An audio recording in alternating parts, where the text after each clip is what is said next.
provided, funding was provided by the EU. But as we are proud of having Tirana as the youth capital, we are also very proud to have Novi Sad as the cultural capital of Europe for this year. Why? Because it has been recognized, the cultural specificity, not only of Novi Sad, not only of that part of Serbia or Serbia proper, but of the region. This is the message that goes to the European Union from the region. Ognjen and its Youth Policy Lab project are going to organize the discussion and exchange, because we don't want Tirana and Novi Sad to be the unique case.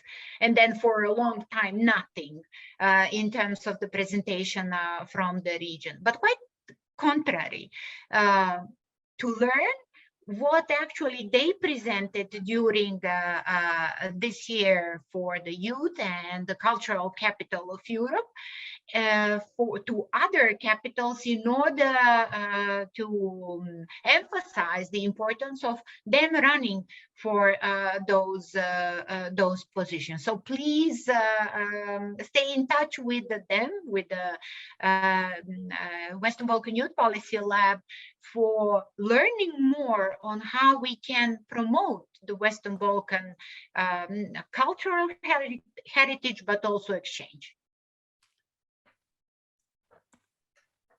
Thank you. I have another question related to the statistics, which was mentioned here, that the average unemployment is 35.1%, the youth unemployment in the region, the double of that of the European Union. Now, there is another statistics which seems meaningful to me. 7.2% is average employment rate for youth with low level of education, less than half of the EU. So this is excepting Albania, where there is no statistics. Now,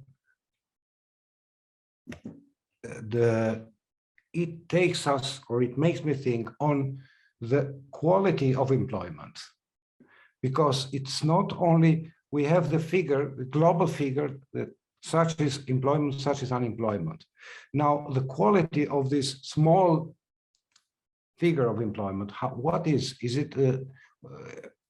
What is the quality of employment of youth, which have this level of low level of education?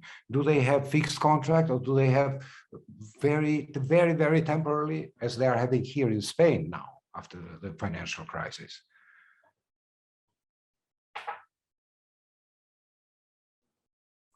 Is it for me? Well, I cannot give you the details. I'm not in this respect or numbers, and it's difficult also what numbers mean. I think this gray zone applies to a lot of people.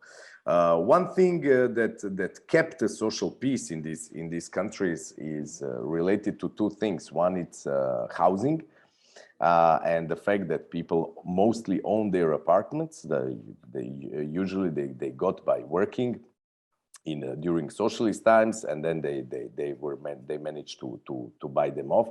The second thing is the international remittances, so that the cousins, daughters, sons, or relatives are sending money. So that kept the social peace, because I'm not sure how people could survive with 200 euros of pension, living in places that are as expensive as Belgrade is becoming, for instance, and some other places in the Balkans.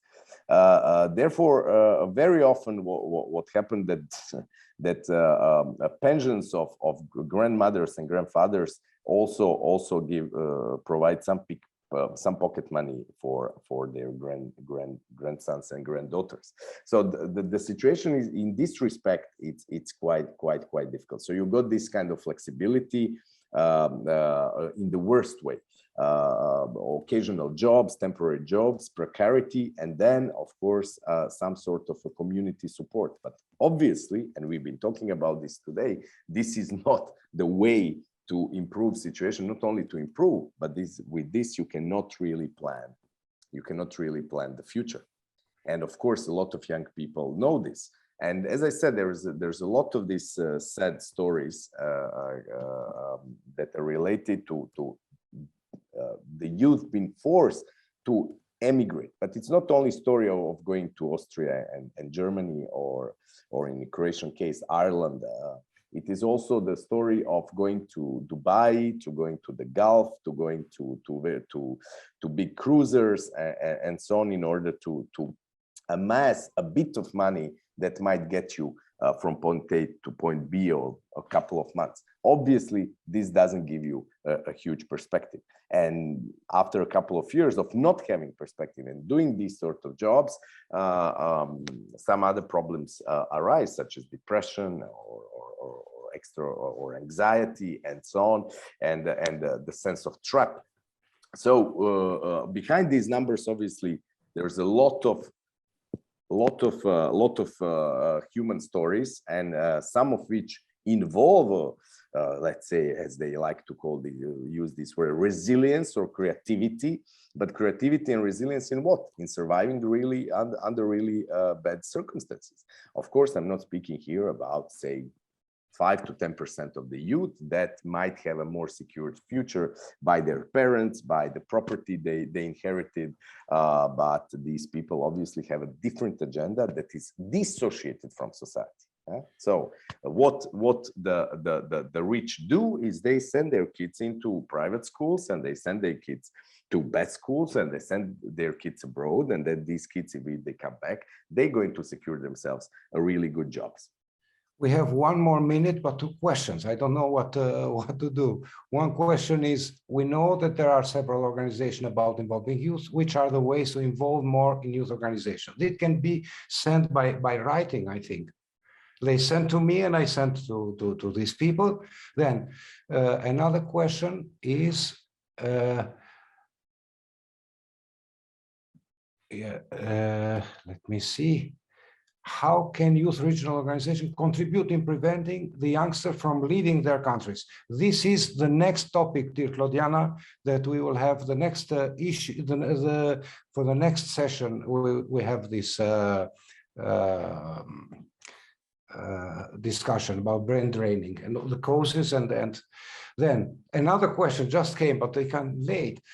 What is your opinion about Open Balkan? Do you estimate that all countries will join? How will this impact the economy and employment?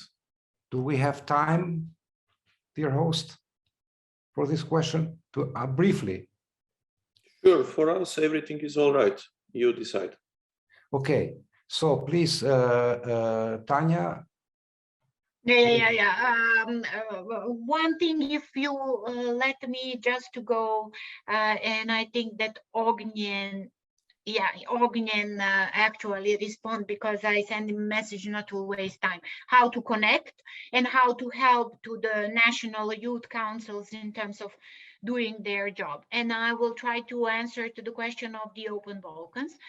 I put the emphasis here on the common regional market, as it is the all-inclusive, that means Western Balkan 6, participating there for freedoms, advancing, creating the regional market. At some point, Open Balkan, and it used to be mini Schengen, appear why it was the reason of the political issues, not being able to finalize some of the deals and agreements.